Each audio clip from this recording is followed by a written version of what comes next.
the hell is all this stringy stuff? Ew. Whatever.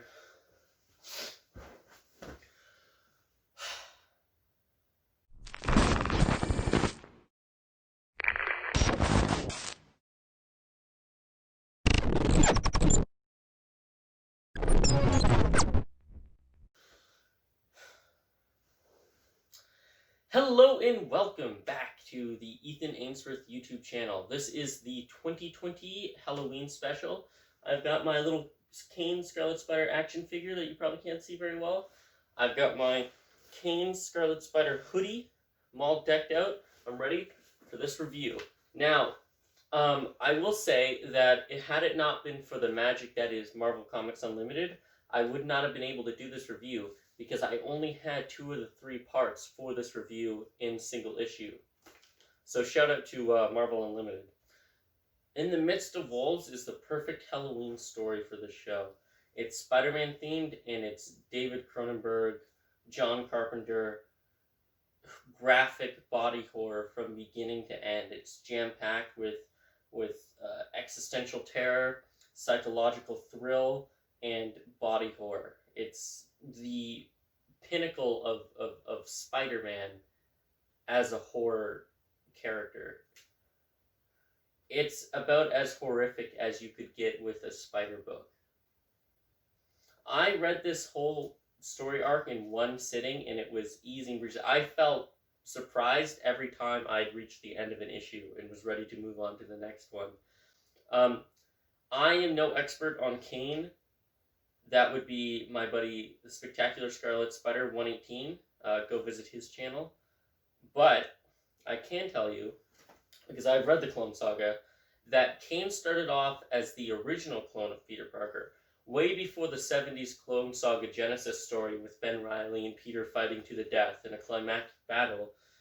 The Jackal, or the Jactal, as it were, because he is so buff, despite the fact that he's like an 80-year-old college professor. His original clone of Peter Parker, the first time he tried to clone Peter, it was a sort of failed experiment, and the clone was subject to distortion because of the degeneration of the cloning process, mania. It was highly unstable, highly violent. The first time Kaine would enter Peter's life was in the 1990s Clone Saga as a sort of guardian angel, but like a cracked mirror version of a guardian angel.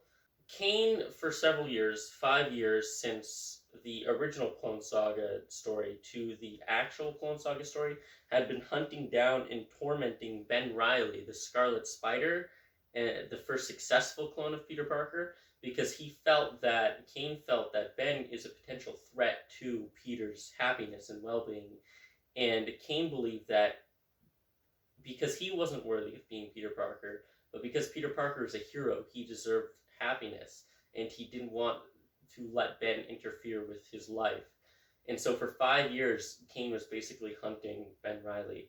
I recommend the Lost Years series of Spider-Man books. That comes fairly late in the Clone Saga. Chosen. Anyway, all throughout the Clone Saga, Kaine was a sort of protagonist that would come in once in a while and bug Peter.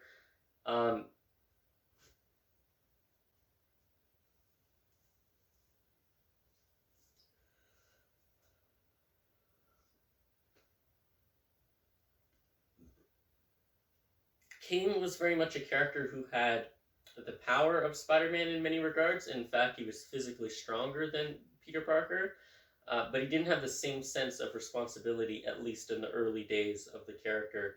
And in fact, he killed Dr. Otto Gunther Octavius in an early issue of the Clone Saga.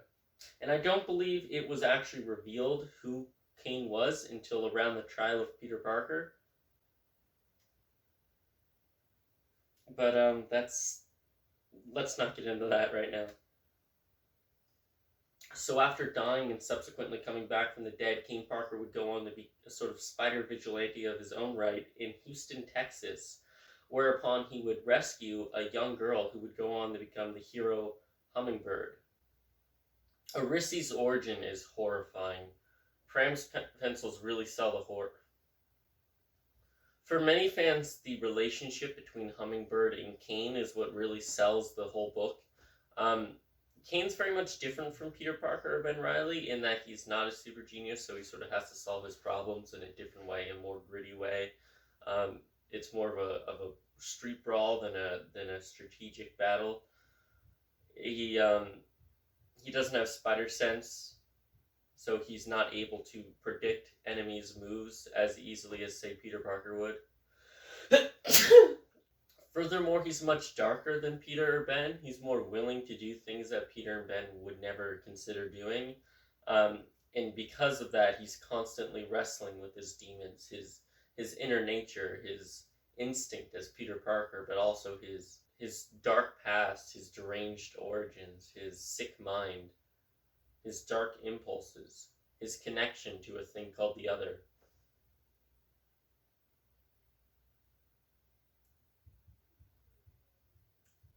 The fight with the wolves is a knockdown, drag-out battle. Now, the wolves are looking for Hummingbird because she's part of a prophecy.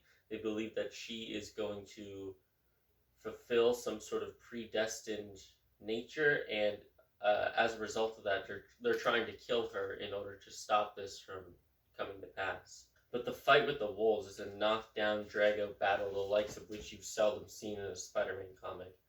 Kaine straight up dies in this battle. He has mercy, and it's his mercy that causes him to ultimately perish. His hesitation, his unwillingness to kill, to take a life of another, is the reason why he himself has a life taken from him. In a scene that's very much designed to be a callback and a parallel to the J. Michael Straczynski other storyline from the early 2000s in Spider-Man, Kaine has this nightmare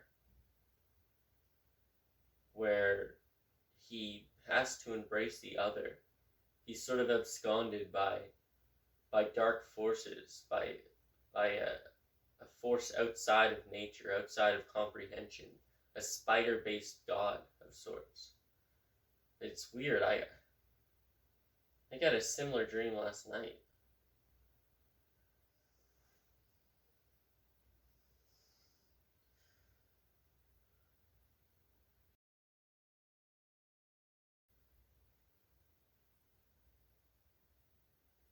Anyway, so King dies. He comes back as the other.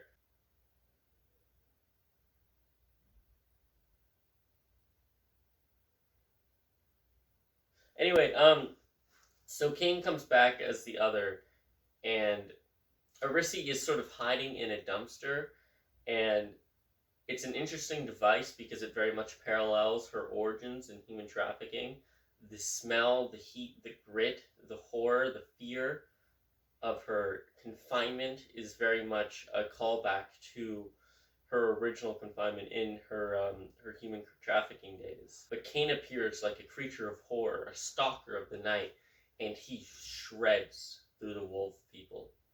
These werewolves have no chance against Kaine, the Scarlet Spider.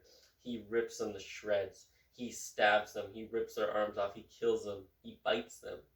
And one of them escapes, but barely. So Kaine turns from the other back into himself, his standard human form. And he's horrified by what he's done. He was barely able to forgive himself for the sins of his past years ago. And again, he claimed a life. This dark, savage nature will be carried with Kaine in the deepest recesses of his nightmares for the rest of his life. Rejected by Peter Parker, the force known as the Other had no choice but to choose Kaine, for it needs a host. When Kaine accepted the embrace of this dark spider god, he wasn't Kaine anymore. He wasn't one thing. He was the Other.